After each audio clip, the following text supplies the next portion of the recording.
Names of the makeup artists and hairstylists involved in the Iron Lady are listed in your program. Needless to say, this is not the first film for any of these nominees, and you'll find their film credits, bios, and awards in your program. Please welcome all of our nominees back onto the stage.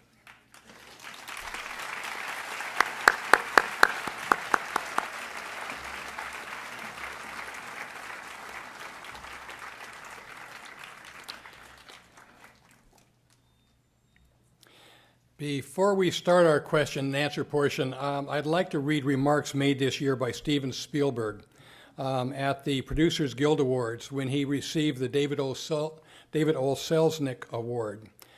He said, no one can succeed alone. An evening like this reminds me that for every film and TV show nominated tonight, someone reached out to give you their hand.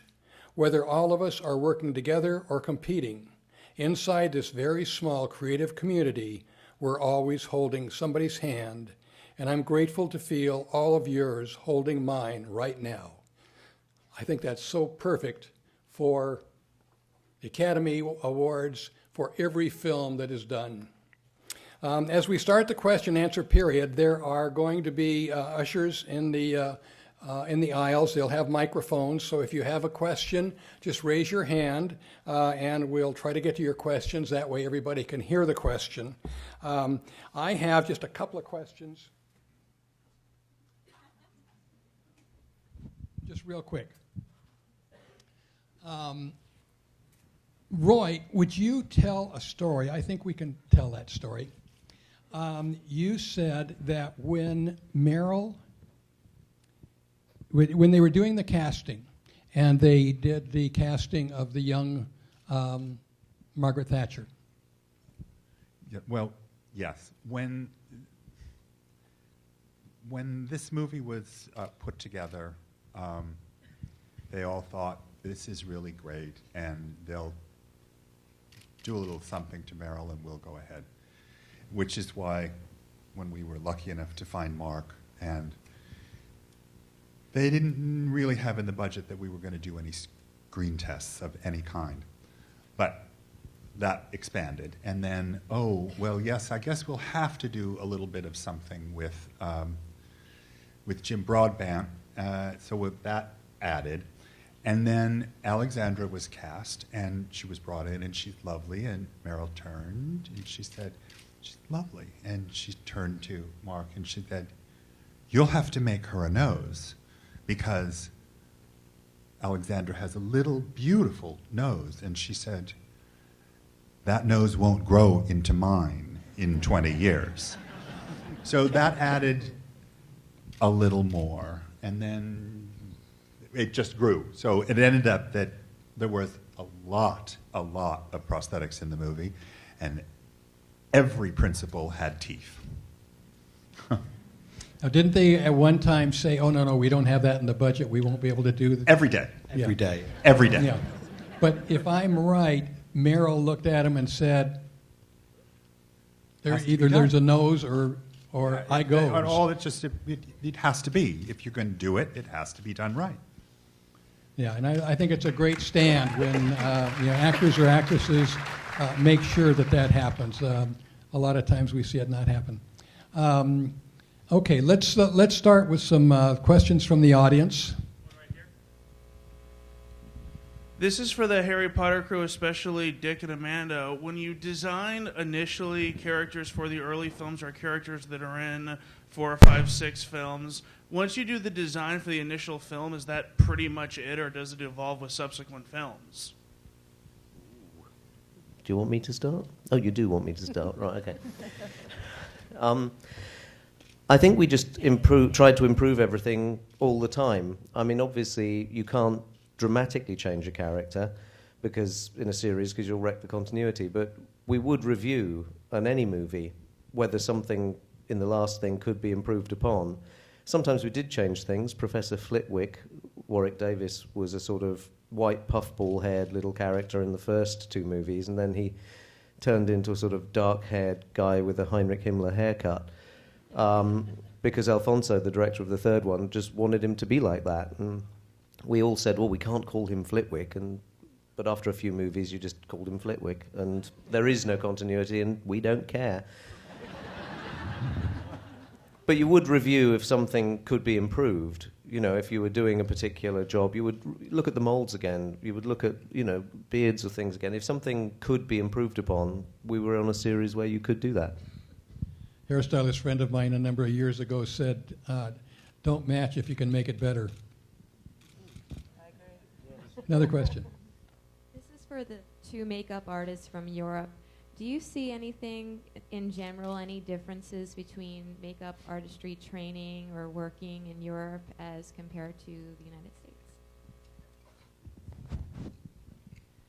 I think there's so much mix between Europe and the States that all the skills intermingle and everybody learns from everybody else. So not really, I don't see too much of a difference. No. I could say that in England there isn't a structured teaching scheme. There's lots of colleges and lots of private schools you can go to and part with a lot of money. Some of them are very good, some aren't. I don't know, because I've never worked over here on a major movie. I don't know how it's structured here, but it does seem to me that to work on movies over here, it is tougher. At home, if I want to hire somebody, they can come and see me, show me their portfolio, and their last job could have been, in a supermarket, and we can hire them. We have a union. What's it called? I can't remember. Yeah, exactly. They used to have tests and all of that kind of thing, but it just frittered away. Which does mean in Europe there are lots of people who say they are makeup artists or hairdressers, and there's lots of very good ones. There's also a lot of people who have no right to the name whatsoever, and there is no policing of it. It's a little bit different in Ireland. You either are a hair person or a makeup person, and it's quite rigid. People stick to that. I think our union's a little bit stronger, but we don't have exams. It's all based on the level of experience you acquire as time goes on, whether you upgrade to the next level or not. But you have apprentice programs, which we don't have here. You have lots and lots of apprentices on films, and they're Yes, we do. great help, and it's a fabulous training for them. Well, we did decide, I've always taken a trainee or two where I can. Productions love it because it's cheap labour, but I like it because you get a very enthusiastic young crew. On Potter, we actually had a kind of program of bringing in 6 or 8 people on every movie and moving them through the department. So there were people on the latter Potters who'd never worked on anything else, come in as a trainee, made tea, swept the floor, been insulted or caught out by Marc Coulier, who does dreadful things to trainees. And they ended up running it. They end up running departments. And they've got to learn. I didn't say it was a bad thing.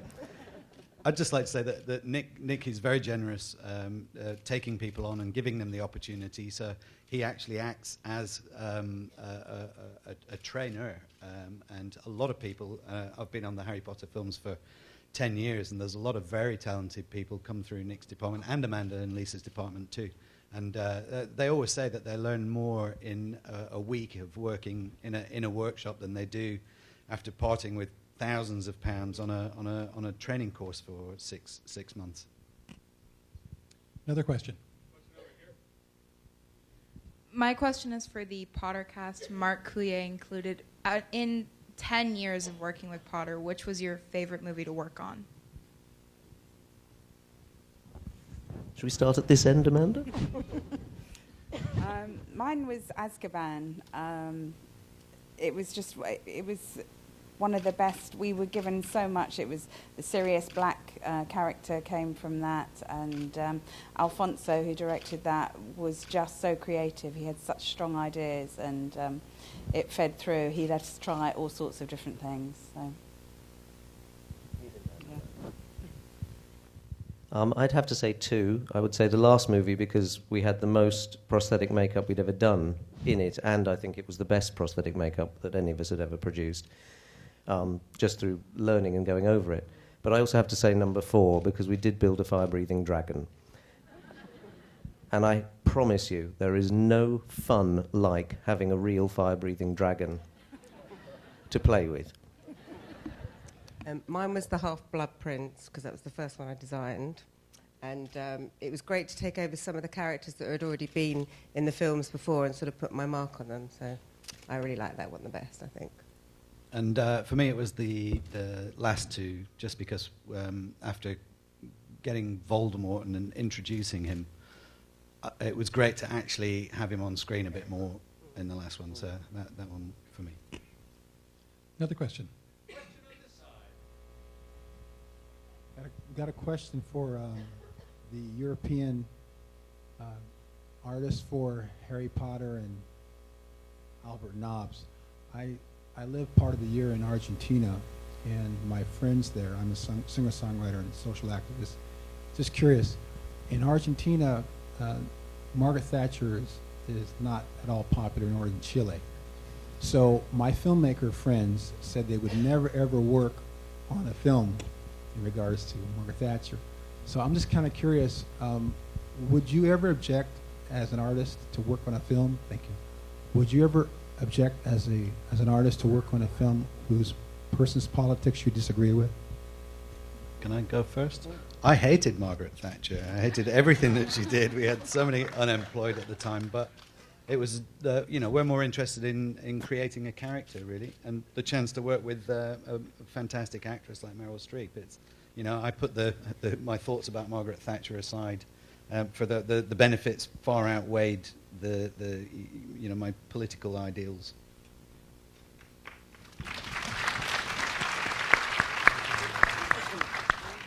Another question. One over here. This is about the Iron Lady. I'm a hairstylist for 45 years and excited and proud to have this occupation. I noticed on the wigs there was always a little white root, like the regrowth, and I thought it made it seem very, very natural instead of having it so dark at the scalp. And also, Roy, if you would tell them, you mentioned downstairs about the earrings when they were filming, the earrings that you would put on so Meryl would remember to put them on. That was a different film. Earrings were a different film. Yes, it was the decision. Like I said, I had to level out all the colors because they were quite different.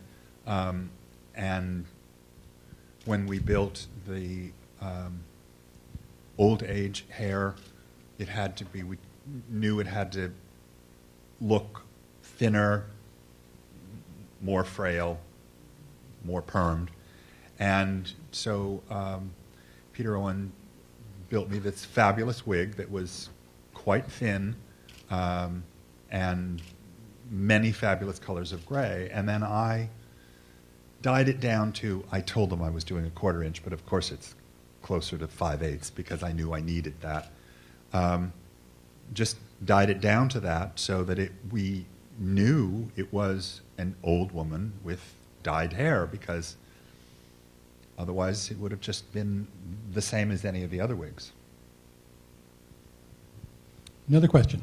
Question here. More difficult to design the makeup and the hair now that the cameras are so advanced, as far as seeing so much more than, let's say, 10 or 20 years ago. Is that a challenge that you have on most of the films?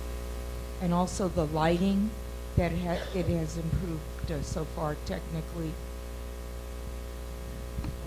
Well, I think the wig laces have changed a lot over the years, so we're actually quite lucky because the wig lace that I use is extremely fine, but otherwise it would be very difficult, especially with HD and 3D now, definitely. Okay, we have time for one more question. A question from Mark. You had the opportunity to work on 2 films that seemed to have distinct challenges. One was to recreate a recent historical figure, and the other was to create imaginary characters. Do you prefer one or the other? What are the challenges or what are the differences in those two different challenges? I like a variety. I was talking to somebody a few days ago about it. We've just done a movie with creating hundreds of zombies, and we go from Potter, where we're creating iconic villains, or inflating fat ladies, or goblins in the bank. They all bring their challenges, and then creating a real political figure, and then doing an aging makeup as well. They all bring their challenges. The variety is the best thing. Doing the same thing time and again is not fun. But even on the Potter films, we've done 10 films, but each film had totally different things in it. I know Voldemort reappears, but each time you do the Voldemort character, but there's other things to do as well. And when we do the goblins, we're trying to reinvent everything and make them look more real and nicer. So there's always, it's the variety really keeps us interested. Also, I should say that in Mark's spare time, between the Iron Lady and Harry Potter, he also made the headpiece for Leonardo DiCaprio for J. Edgar. So the piece that went up through here with the punched hair was something that Mark did sort of, in his spare time. Yeah, we'd done one for Kevin Bacon for the beginning of X-Men First Class, because he didn't want to cut his hair. So in the opening of X-Men, in the opening sequence, Kevin Bacon's got a full ball cap on with hair punched, and it worked really well. And they'd seen it. Sean Grigg and Duncan Jarman, who designed the Leonardo DiCaprio makeup, had seen it, and they didn't have time to do it. And we'd done the process once, so that we were able to replicate the process and do it pretty quickly. So yeah, we fit that in somehow. I don't know how.